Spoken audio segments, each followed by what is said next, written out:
retomar exatamente do crime de tráfico de influência.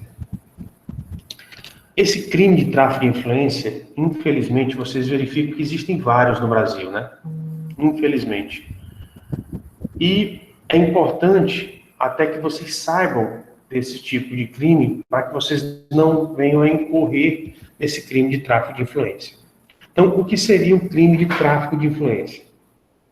Solicitar, exigir, cobrar ou obter, para si ou para outrem, vantagem ou promessa de vantagem, a pretexto de influir em ato praticado por funcionário público no exercício da função.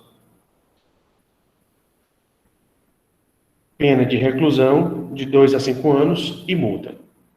Veja o seguinte, esse crime aqui, ele é muito parecido com os crimes de corrupção e com os crimes com o crime de concussão, não é verdade? Ele está muito parecido.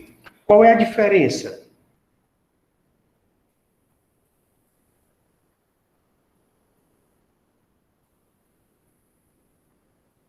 Vocês conseguiram perceber a diferença?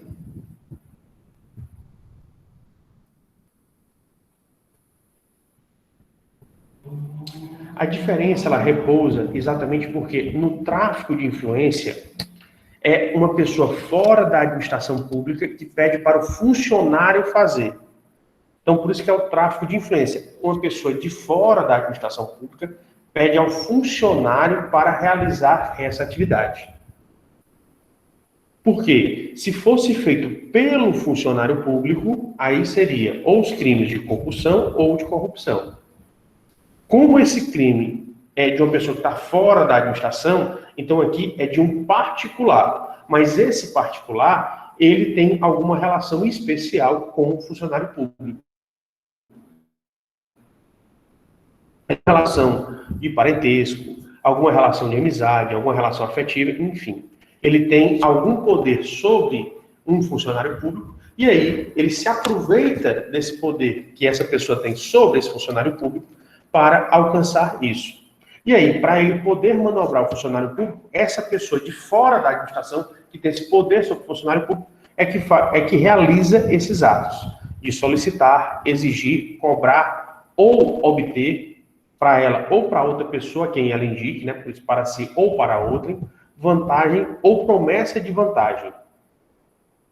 Mas é por quê? Porque ela pode influenciar essa pessoa. Então, na verdade, esse crime é típico do particular, ou seja, de uma pessoa de fora da administração que comete perante a administração pública. Os outros dois crimes que nós estudamos, salvo engano, na primeira aula, tratamos sobre os crimes contra a administração pública, são crimes onde o próprio funcionário público é que realiza essas atividades. Então, daí a grande diferença. Perceba que esse crime ele já tem um potencial ofensivo maior, porque a pena dele é uma pena de reclusão, né? Ou seja, já é uma privação de liberdade e multa. E você vê também o interstício, ou seja, o prazo para a dosimetria, que vai exatamente de 2 a 5 anos. Então, esse crime em si, de tráfico de influência, já é grave. E aí nós temos ainda uma situação do parágrafo único, onde ele diz: a pena é aumentada da metade se o agente alega ou insinua que a vantagem é também destinada ao funcionário público. Então, daí você percebe, esse crime ele é realizado pelo particular. Mas esse particular não é qualquer particular, é o particular que tem algum poder de persuasão de um funcionário público. Agora, o que é que acontece? O crime, ele se encaixa no caput, ou seja, na previsão do início do artigo, da cabeça do artigo, se a pessoa quer ganhar vantagem, mas não vai dar nada para o funcionário público, ela vai convencê-la porque ela tem esse poder. Então, é uma mãe, é um irmão que é muito próximo, um amigo muito próximo, e aí ele tenta convencer a pessoa a agir dessa determinada forma. Aí é um tráfico de influência, quem é que incorreu no erro? Aquela pessoa. Por quê? Porque o funcionário público ele foi levado àquela determinada situação. Ele não tinha consciência do que estava acontecendo. Agora, se existe um conluio, e o que é o conluio? É uma combinação entre a pessoa de fora e o funcionário. Então, digamos que a pessoa de fora diz, olha, se você fizer isso daqui, eu consegui tal valor, ou consegui tal vantagem. E aí, a gente racha, a gente ajuda fulano com essa vantagem aqui. Nesse caso, é que entra no parágrafo único. O parágrafo único é quando o funcionário tem consciência de que esse particular está vendendo ele, ou a atividade que vai ser feita por ele. Ou seja, esse benefício que eles vão alcançar. Então, daí você tem exatamente essa diferença. Tá certo? Geraldinho, eu não entendi a sua dúvida. Você poderia explicar melhor, por gentileza?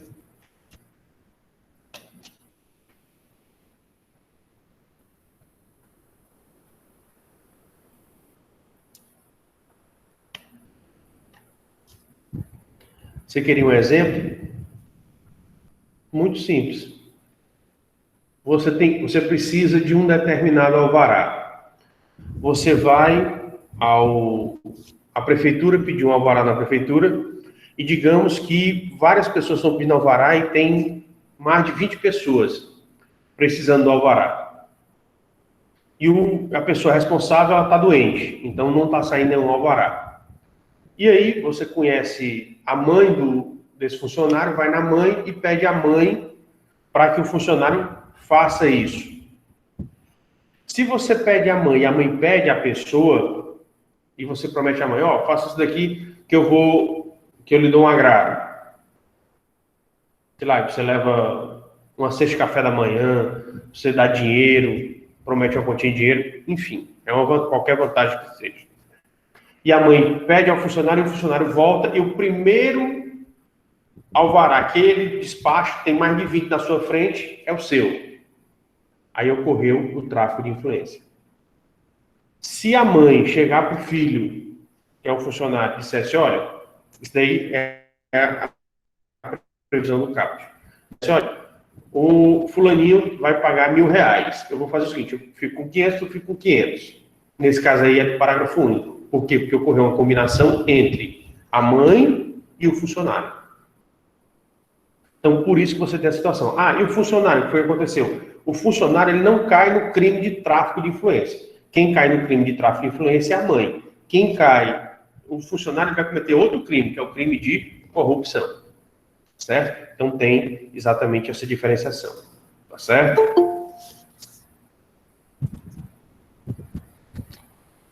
O próximo crime é o crime de descaminho. E o crime de descaminho, isso daqui é muito comum, a situação dele, né? E esse crime de descaminho, ele vem juntamente com o crime de contrabando. Então, o grande diferencial do crime de descaminho para o crime de contrabando é, no descaminho, uma pessoa, ela entra com um produto, ela entra com uma mercadoria que pode ser importada para o nosso país, para o Brasil, mas ela não paga o imposto devido. Ou ela não paga o imposto, ou não paga o imposto da forma correta, ou seja, no valor correto. Esse é o crime de descaminho. Ele é muito parecido com o crime de contrabando. A diferença do crime de contrabando é que no contrabando, aquela mercadoria, aquele determinado produto, ele não pode ser importado. Ou seja, ele não poderia ser trazido do exterior para o interior do nosso país. Então, a grande diferença é essa. No descaminho, o produto ele pode ser importado. Agora, qual foi o problema? Não foi pago o imposto, não foi pago ou nada, ou foi pago o imposto a menor. No contrabando, o produto nem deveria ter ingressado no país, mas ingressou de maneira indevida. Quando você vê drogas ilícitas, né? Por que eu digo drogas ilícitas? Porque medicamento é droga. Então, por isso que o tráfico de drogas ilícitas, ele é proibido, a importação de drogas ilícitas. Armas, também é proibida a importação. A importação pode acontecer, mas só para determinadas instituições ligadas ao setor de segurança pública, ou algumas atividades específicas. Então, por isso que você tem os dois crimes, o crime de descaminho e o crime de contrabando, tá certo? E o crime de descaminho, as pessoas acham que as pessoas só têm medo de ingressar no território com o produto. E, na verdade, o crime, ele se perfaz a qualquer momento que esse determinado produto ingressa. Por que eu digo isso? Porque hoje em dia a lei é mais abrangente. As pessoas que praticam descaminho, elas acham que só vão ser pegas por descaminho se elas forem pegas logo que elas chegam ao país. Por exemplo, quem chega no aeroporto vai passar pela alfândega. Então a pessoa acha que se passou pela alfândega, pronto, me livrei. Não. Porque se você depois for pego vendendo essas mercadorias das quais você não tem a comprovação da aquisição, e você não tem a comprovação do pagamento do imposto, você pode incorrer nos crimes, inclusive o crime de descaminho. Como é uma evasão de receitas, o que é evasão? Seria uma fuga, né? Seria uma fuga de receita. Seria uma receita que o país teria, mas que infelizmente não foi recolhida da maneira correta. Então, por isso que é chamada de fuga de receita. Ou seja, era uma receita que deveria ter entrado e, na verdade, não entrou. Então, ele é um crime que tem uma certa gravidade. É tanto que a pena dele é uma pena de reclusão de 1 a 4 anos. E perceba, não é um crime comum, é um crime grave, porque ele se submete à reclusão, e olha aí o prazo, de 1 a 4 anos. Ou seja, não é um crime qualquer. E você pode me perguntar, professor, mas o risco não é só quando você entra no país? Não. Por quê? A lei foi alterada. Se você verificar aqui, eu deixei em azul essa alteração, porque a lei 13.008, de 26 de junho de 2014, ela alterou o artigo 334 e deixou o crime mais abrangente. Por quê? Quem é que pratica hoje em dia o descaminho? Quem pratica a navegação de cabotagem, fora dos casos permitidos em lei. Por quê? O que é a navegação de cabotagem? É você navegar ao longo da costa. Você não pode. Então, um navio normal, se ele sai, por exemplo, do Porto do Pecém e vai para Santos, ele tem que traçar uma rota onde ele vai para alto mar, para depois ele chegar no Porto de Santos. Então, ele só vai ficar mais próximo da costa, onde ele vai partir e onde ele vai chegar. O restante ele passa por alto mar. A navegação de cabotagem é quando você faz ela sempre em proximidade da costa. Isso é proibido. Por quê? Porque indica que você está fazendo alguma coisa errada, como o descaminho. A outra situação, pratica fato assimilado em lei especial a descaminho. Ou seja, digamos que você não pratica o descaminho, mas você pratica algo muito próximo, tentando iludir o fisco brasileiro, também é considerado descaminho. Se você é pego vendendo, expondo a venda, você ainda nem vendeu, está só exposto lá na sua loja, a venda. Ou se você mantém um depósito, a mercadoria que não tem o pagamento de imposto devido, já configura o descaminho. Bem como adquirir, receber ou ocultar em proveito próprio alheio, no exercício de atividade comercial ou industrial, mercadoria de procedência estrangeira, desacompanhada de documentação legal ou acompanhada de documentos que sabem serem falsos. Olha aí. Então, hoje em dia, o problema do crime do descaminho, ele não se perfectibiliza, ou seja, ele não finda somente com a entrada irregular. Se você entra irregularmente, você quer negociar com esse bem, a qualquer momento que você for pego negociando esse bem, no qual você não pode comprovar o pagamento do tributo devido, vai configurar um descaminho. Ou seja, hoje em dia, para configurar, para você praticar esse crime de descaminho, está muito mais complicado. Principalmente hoje, por quê? Porque a maioria das pessoas, elas vão vender esses produtos importados de que forma? Através das redes sociais, né? Coloca no Instagram, no Face, tudo mais. Então, se o fisco e a polícia pegarem o Face da pessoa, já está quase que totalmente demonstrado esse crime, que é o crime de descaminho. Tá certo?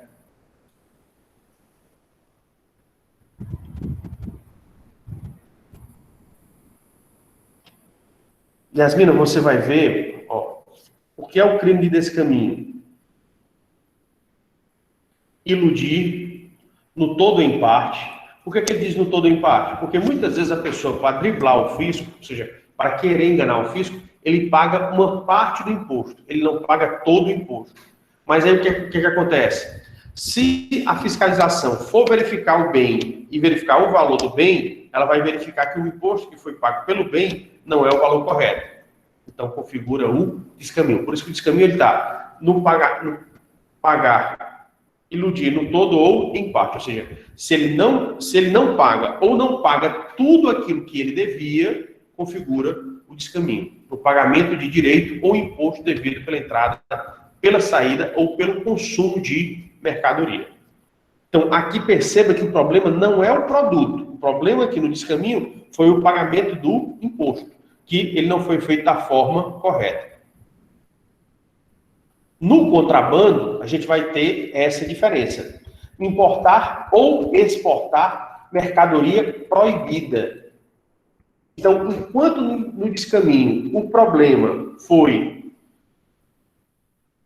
que você não tinha o problema no produto, você teve um problema no pagamento do imposto devido. No contrabando, o problema é a própria mercadoria. E aqui não adianta você dizer, eu vou pagar imposto. Não adianta, a mercadoria ela não poderia ter entrado. A mercadoria ela não poderia ter entrado no país. É proibida a entrada daquela determinada mercadoria no país. E aí o que acontece? Geralmente, esses grandes telejornais, eles falam muito sobre o problema do cigarro, né? Principalmente o problema do Paraguai, o cigarro no Paraguai. Então, o que acontece? A indústria brasileira, ela produz cigarro para o Paraguai. Aí, o que acontece? A indústria, quando ela vende o cigarro para o Paraguai, ela vende bem baratinho. Por quê? Porque, como ele é produzido para o exterior, não paga imposto sobre importação, sobre exportação, não paga o ICMS e você vai pagar um IPI a menor. Então, como você vai deixar de ter vários impostos, o valor da mercadoria ele vai ser menor. Não porque a fábrica está produzindo mais barato, mas é porque vários impostos vão deixar de incidir. Então, só por isso, por você ter vários impostos que não vão incidir, a mercadoria já fica mais barata. E aí, o que é que muita gente, muito esperto, fazia?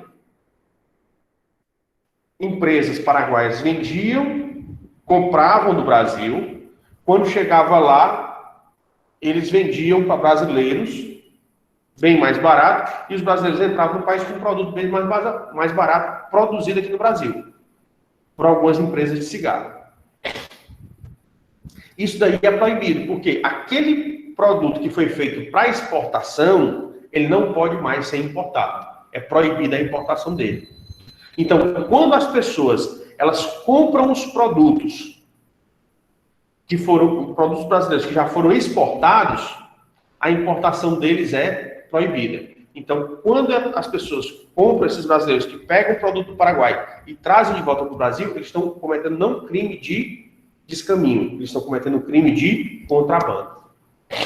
Assim como, hoje em dia, tem muito cigarro pirata, né? Ou seja, tem muito cigarro falsificado. Cigarro falsificado também não pode, é contrabando, não é descaminho. Por quê? Porque o cigarro, ele é pirata, ou seja, ele não é produzido dentro dos padrões estabelecidos pela legislação brasileira, exigidos pelo Brasil. Então, como aquele cigarro ele não é produzido dentro dos padrões exigidos pela legislação brasileira, também entra, mas entra como contrabando e não como descaminho. Então, você percebe que o problema do contrabando não é o imposto, o problema é a própria mercadoria. É tanto que no descaminho você ainda vai sofrer a responsabilidade civil do pagamento do imposto devido, com multas, juros e tudo mais. No contrabando, não. No contrabando, o produto vai direto para ser incinerado. Ou seja, você vai se livrar do produto. Por quê? Porque aquele produto ele não é admitido dentro do país. Ele é mais grave? É um pouco mais grave. Por quê? Você vê que a reclusão, que o crime de descaminho é reclusão também, de 1 a 4 anos. O contrabando ele já começa. Também é reclusão, mas ele é de 2 a 5 anos. Então, quando você compara as penas, você percebe que ele é muito maior. Aliás, muito maior não, um pouco maior. Pronto, seria um pouco maior. Então, por isso que são dois crimes diferentes e o contrabando, ele é mais grave do que o crime de descaminho, tá certo? E o contrabando, da mesma forma que hoje em dia ele é tratado da mesma forma do descaminho. Veja que ele também foi alterado pela mesma lei, a 13.008, de 26 de junho de 2014. Então, se você pratica fato assimilado em lei especial com contrabando, vai ser tratado como contrabando. Se você importa ou exporta clandestinamente mercadoria que depende de registro, análise e autorização do órgão público competente, e você não submete a esse registro, análise e autorização, entra como contrabando. Ah, professor, fiz o registro, a análise, mas eu tirei antes de conseguir a autorização. Configura contrabando. Se você deixar de fazer um deles, é contrabando. Se você reinsere no território nacional mercadoria brasileira destinada à exportação, como o caso do cigarro, é contrabando. Vende ou expõe à venda, mantém em depósito ou de qualquer forma utiliza em proveito próprio alheio, no exercício de atividade comercial ou industrial, mercadoria proibida pela lei brasileira, é contrabando. Ah, professor, então tem muito vazio perto lá de casa que comete contrabando. Comete. No dia que a polícia quiser pegar esses donos de bar, eles vão pegar. Por quê? Só ele ter lá a venda já configura o crime de contrabando. Como também aquela pessoa que vai adquirir, receber ou ocultar em proveito próprio alheio, no exercício de atividade comercial, industrial, mercadoria proibida pela lei brasileira, também configura o crime de contrabando. Então, perceba que antes o problema era só a entrada do produto. Hoje em dia, não. Se você for pego em qualquer fase até a venda do produto, você está configurando o crime de contrabando. Tá certo? Até uma vendinha na esquina, que a pessoa está vendendo cigarro. Aí a vendinha na esquina lá, o cara está vendendo cigarro irregular, cigarro faz mal, né? Estava vendendo cigarro de maneira irregular, que ele estava vendendo ou um produto contrabandeado ou um produto pirata, que já faz má saúde. Dessa maneira faz ainda mais mal, né? Se ele é pirata. Aí se diz trabalhador, não, sou pai de família. Meu amigo, pai de família não comete ato ilícito, não. E a pessoa sabe que vender cigarro ele está fazendo mal às pessoas. Então, até mesmo essa pessoa ambulante que vai vender o cigarro, ele está configurando como sendo um crime de contrabando também. Hoje em dia, né? Depois da lei de 2014. Tá certo?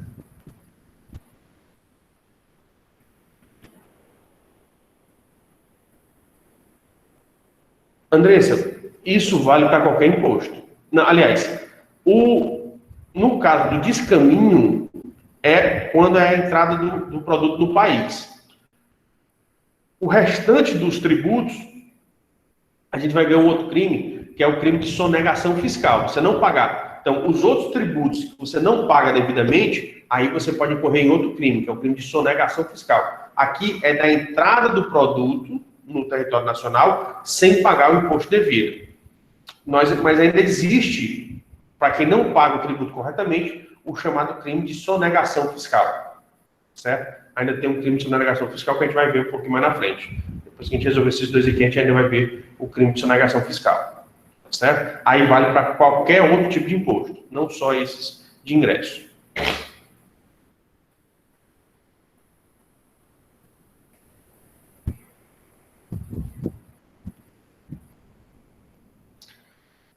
Bruna, aí é o seguinte, geralmente o que é que acontece? Digamos, uma pessoa ela compra cigarro e ele entra ele entra como contrabando no país. Aliás, você está se referindo ao descaminho. Ok, vamos lá. Então, ocorreu o descaminho e entrou um produto, digamos, um brinquedo. o brinquedo, uma pessoa comprou um brinquedo lá fora, muito mais barato, ele entra no país, e aí a pessoa, quando ela ingressa no país, ela pode ser o próprio vendedor, ou ela pode vender para outra pessoa. E as pessoas venderam para outra pessoa. Então, enquanto estiver na cadeia de venda e não chegar no consumidor final, aí é o crime de descaminho, enquanto está nessa venda. Então, a pessoa que recebe para revender, todas as pessoas que compram um produto para revender, cometem o crime de descaminho. Se elas depositam em algum local, né? Aí o que acontece? Geralmente antigamente as pessoas faziam muito isso. Faziam o quê? Iam para o Paraguai. Hoje em dia está mais difícil, porque hoje em dia você tem vários sites de compra, inclusive sites americanos, sites chineses, que você compra o produto de fora e ele chega na sua casa. E por um valor bem mais barato. Então, hoje em dia está mais difícil você ter essa situação aqui desse caminho, tá certo? De comerciantes fazendo desse caminho. Mas antigamente tinha um chamado sacoleiros, né? Você pode até entrar na internet e ver essa prática dos sacoleiros. Então, o que é que os sacoleiros faziam? Principalmente iam para Portugal não, desculpa, o Paraguai.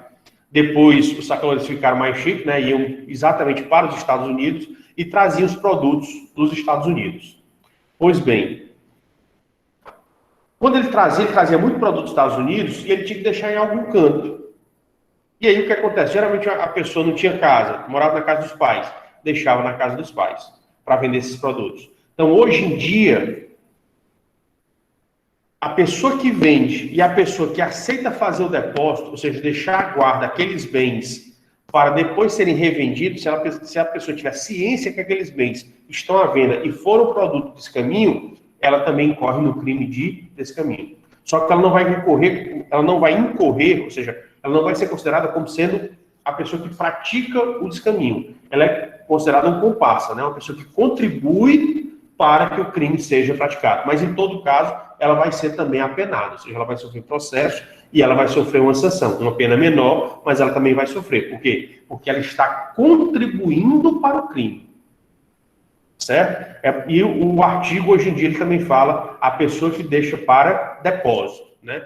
Se você perceber, aqui ele fala adquire, recebe ou oculta em proveito próprio ou alheio. Ou seja, não é nem a pessoa. Se o contrabandista, ele está... se o produto de caminho, a pessoa deixa em algum parente, na casa da mãe, do pai, do irmão, não interessa. A pessoa que recebeu o produto desse caminho, que sabe que é o produto desse caminho, que vai ser vendido, também está incorrendo no crime. Olha aqui também, ó. Vende, expõe à venda, mantém em depósito. De qualquer forma, utiliza em proveito próprio alheio, numa atividade comercial ou industrial. Então, depois da lei de 2014, a situação está muito mais complicada, né? Por quê? Mas as pessoas ainda têm a noção antiga. Qual era a noção antiga?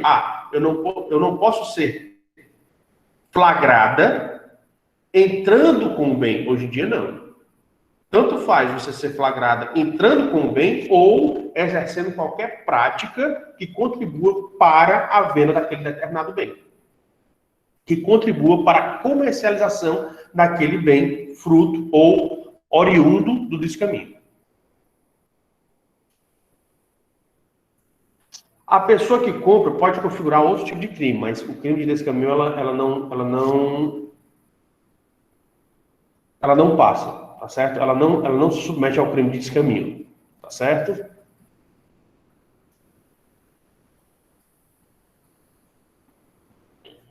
Tudo bem. Alguém tem mais alguma dúvida?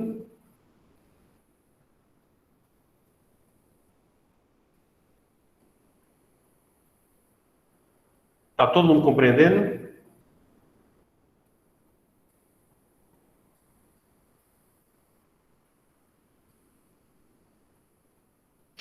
Então vamos adiante, né? Vamos continuar aqui.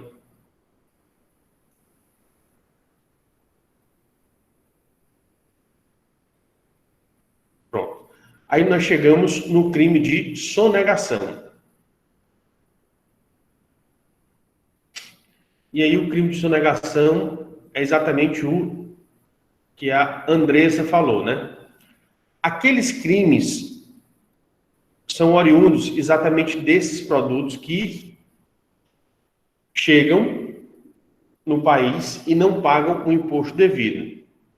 Então, recai naqueles crimes desse caminho, e se o produto ele não podia nem interessar no país, ele recai no crime de contrabando. Mas, posteriormente, criou-se esse crime de sonegação fiscal, né? Agora, a sonegação fiscal ela é bem específica. Por quê? Porque ela vai falar sobre as contribuições sociais previdenciárias e os seus acessórios. Então, o que acontece? Vocês sabem que se discute muito. Nós tivemos uma reforma da Previdência, salvo engano, em 2008. Depois, nós passamos agora recentemente por outra reforma da Previdência, né, em 2019. E até na próxima década, acredito que vai ter uma outra reforma da Previdência. Então, os países, eles, em relação à questão previdenciária, os países cada vez mais, eles querem baixar o seu compromisso com a Previdência dos Estados.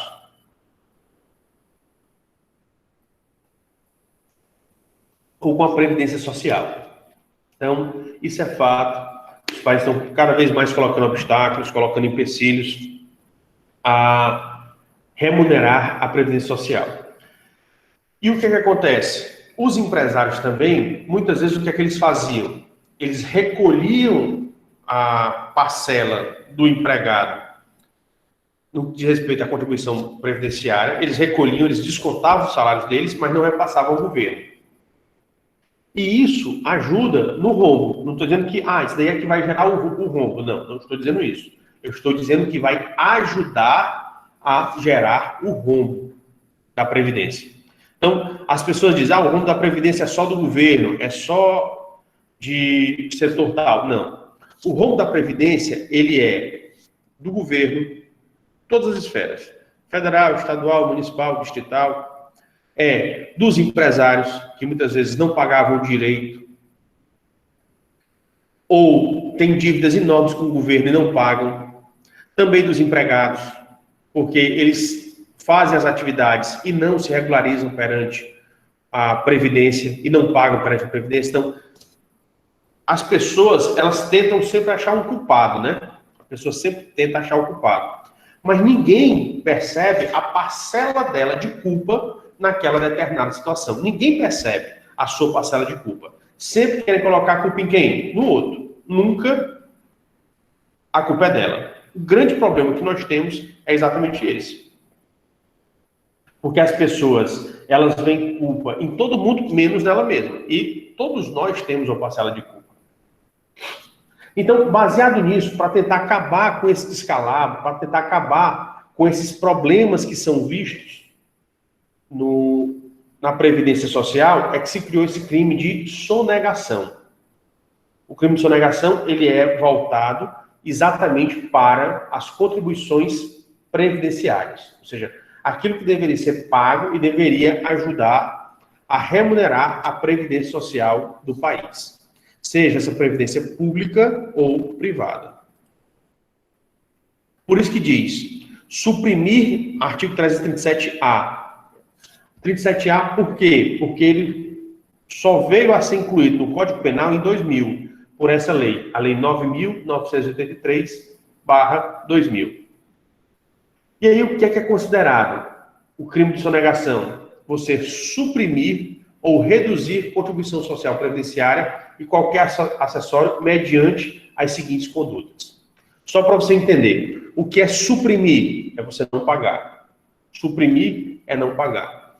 Ou reduzir, você não pagar o valor correto. Então, ou é você não pagar, ou não pagar o valor correto. Como é que o empresário, isso daqui muitas vezes é voltado para os empresários, como é que o empresário ele faz isso? Primeira forma que o empresário ele pode incorrer no crime, no empresário ou também no caso dos empregadores públicos, né? Ou seja, um governo, a União, os estados, o Distrito Federal ou os municípios também podem incorrer nesse tipo de crime, tá certo? Isso daqui é muito comum que municípios façam isso também, ou que determinadas administrações municipais façam isso. Omitir de folha de pagamento da empresa ou de documento de informações previstas pela legislação previdenciária segurados, empregado, empresário, trabalhador avulso ou trabalhador autônomo, ou a este equiparado, que lhe prestem serviços. Ou seja, o que é isso? Em vez dele declarar todo mundo que ele deveria pagar a contribuição previdenciária, ele, digamos que tem 100 pessoas que ele precisa declarar. Só que ele acha que aqui a folha de pagamento dele está muito alta. Então, o que é que ele faz? Ele tira algumas dessas pessoas, 2 ou 3, da folha de pagamento. Se ele omitir um, já incorreu no crime. Por quê? Porque o dever dele é colocar todas as pessoas. Tanto colocar o nome de todas as pessoas, como também o valor correto que foi pago por elas e o valor da contribuição. O valor correto. Outra prática que eles fazem: deixar de lançar mensalmente nos títulos próprios da contabilidade da empresa as quantias descontadas dos segurados ou as devidas pelo empregador ou pelo tomador de serviço. O que é isso? Ele desconta do empregado a parcela do empregado que ele contribui para a Previdência, porque geralmente a parcela é 20% que a pessoa tem que contribuir. Desse 20%, ele vai de um patamar, o empregado ele paga de 8% a 12%, depende do salário dele. Quanto maior o salário, maior o percentual. E a empresa paga o restante. Então, muitas vezes, o que a empresa faz? Ela omite a parte que ela pegou do empregado. Ou ela deixa de lançar. Ela diz que esqueceu. Também, esse seu esquecimento também incorre no crime. Por quê? Porque é uma prática que eles fazem. Terceira prática que eles fazem: omitir, total ou parcialmente, alguma receita ou lucro auferido pela empresa nas remunerações pagas ou creditadas e demais fatos geradores de contribuições sociais previdenciárias. O que foi que a gente já viu, né? Empresa fazendo. Eu já vi empresa que fez empréstimo para sócio. Eu já vi empresa, durante o meu exercício profissional como advogado, eu já vi empresa que emprestou no ano R$1 milhão para o sócio. No ano. Ele emprestou R$1 milhão para um dos sócios, que era o dono da empresa. E aí depois o dono, ele repôs esse 1 milhão, né? Mas o que todo mundo sabia na empresa é o quê? Que o dono, na verdade, utilizou aquilo ali como se fosse salário. Como um complemento de salário. Só que ele colocou dentro da contabilidade da empresa que seria um empréstimo. Por que ele não colocou como sendo salário, colocou como sendo empréstimo? Para tentar burlar exatamente o crime de sonegação. Então, por essas circunstâncias, e isso daqui é só um exemplo, tem vários outros, né? O empresariado ele é bastante criativo em achar soluções aí para tentar burlar o pagamento de tributos, de impostos aí que são feitos. Isso daí, na minha vida profissional, eu já vi vários. Só estou colocando aqui para vocês um exemplo de uma das práticas que eu vi, que eu constatei. Então, a pessoa pode até cometer, mas no dia que ela sofrer uma fiscalização e ela for pega, acabou. Ou seja, ela vai incorrer no crime de sonegação. E, infelizmente, não tem jeito. Ela vai ter que pagar por esse crime de sonegação que ela cometeu. Tá certo? A Andressa perguntou: isso pode ser descoberto através de fiscalizações? Pode, Andressa. Inclusive, se, por exemplo, na parte tributária, qualquer um dos fiscos, seja a Receita Federal, que é o fisco federal, seja a Cefaz, que é o fisco estadual, seja a Cefim, que é o fisco municipal, qualquer uma delas pode, se a atividade for relativa a elas, pode determinar as fiscalizações. Então, pode sofrer essas fiscalizações, tá certo? Agora, em matéria previdenciária, quem é que faz? São os chamados fiscais do trabalho, né? Então, em matéria previdenciária, você tem o fiscal do trabalho, e aí quem vai fazer essa verificação? Se o valor da contribuição previdenciária está sendo pago de maneira devida, da forma correta, é a fiscalização do trabalho. Então, tem várias fiscalizações que a empresa pode sofrer e pode ser constatado esse problema. Se for constatado o problema, é crime. Ou seja, além da pessoa ter que responder civilmente, ou seja, ter que pagar os valores que ela devia ter pago corretamente, com multas, juros e correções, a pessoa ainda vai sofrer um processo penal, ou seja, ainda pode ser presa, né? Então, por isso que você tem essa circunstância, tá certo? Professor, uma dúvida. Deixa eu só responder aqui, tem a ver com aquilo que eu já falei, porque a Yasmina fez outra pergunta antes de você. É sobre isso, mas pode deixar. Eu vou fazer o seguinte, eu vou responder aqui a Yasmina, depois eu lhe concedo a palavra, tá certo? Pode ser? Tá certo. Ok. Então, a Yasmina perguntou se um funcionário passa o tempo sem trabalhar e sem contribuir para a Previdência, por problema de saúde, o que acontece quando ele volta a trabalhar? Olha, Yasmina, aí é questão previdenciária, não é questão aqui do que a gente vai passar aqui. O funcionário, quando ele tem que ser afastado das suas funções, esse funcionário, ele é público ou é privado? Porque se ele for público, ele tem que passar pela perícia da pessoa jurídica de direito público que ele pertence, onde a perícia é que vai dizer quanto tempo ele tem que ficar afastado. Isso daí, geralmente, eles colocam períodos, né? No máximo 6 meses e renova a cada 6 meses. Se é do setor privado, a pessoa se submete a perícias do INSS. Então, tem essas duas possibilidades. Então, tem que ver se ele é público ou privado, porque o tratamento vai ser diferenciado. Inclusive, os processos que podem ser manejados também podem ser diferenciados. Mas o fato é que se a pessoa está trabalhando, ou seja, se a pessoa estava formalmente, estava com carteira assinada, ou se ele era microempresário, estava com a microempresa ativa, enquanto ele estiver doente, o INSS arca com o ordenado dele, ou parte do ordenado, de acordo com a legislação previdenciária.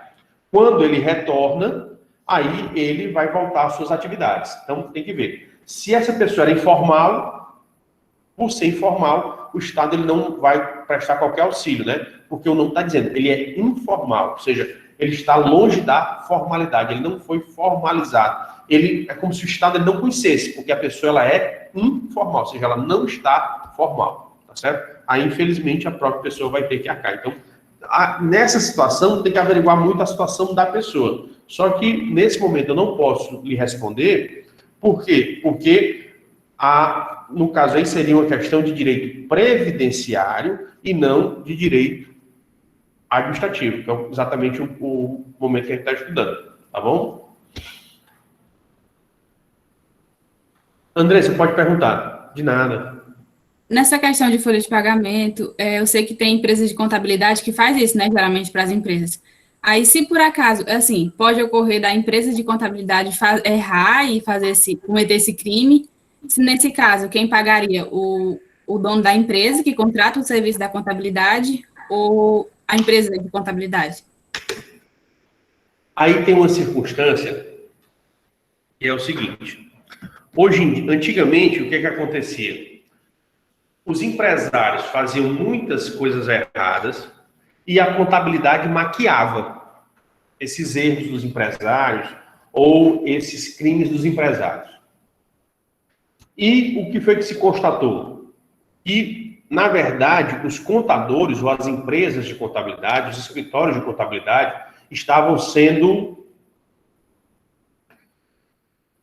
cúmplices desses empresários que estavam praticando esses golpes.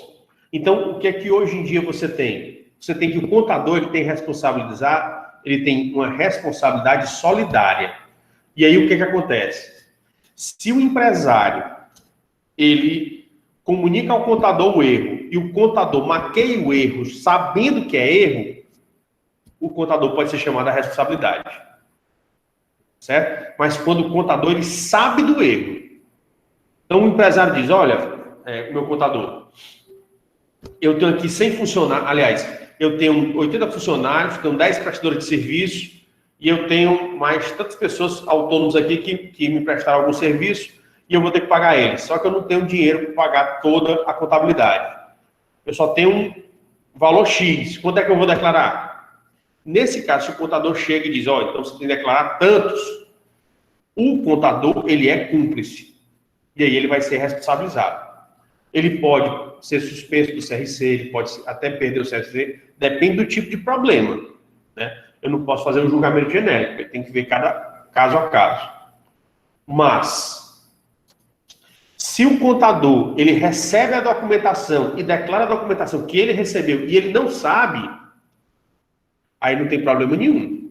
Então, hoje em dia, por isso que os escritórios de contabilidade, eles têm que tomar muito cuidado. Por quê? Porque se eles ajudarem a maquiar os números, ele é responsável.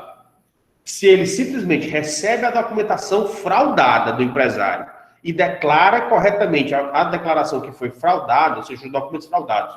Veja bem, ele pega o documento fraudado, não tem noção que o documento foi fraudado e declara, ou seja, coloca no sistema aquilo que ele não tem noção que é fraudado. Aí ele não pode ser responsabilizado. Por quê? Porque o empresário também está enganando o seu contador. Agora, se o empresário chama e pede o contador para maquiar os dados, já cientifica ele que precisa ser maquiado os dados, aí ele está cometendo um ilícito também. E aí ele pode ser responsabilizado.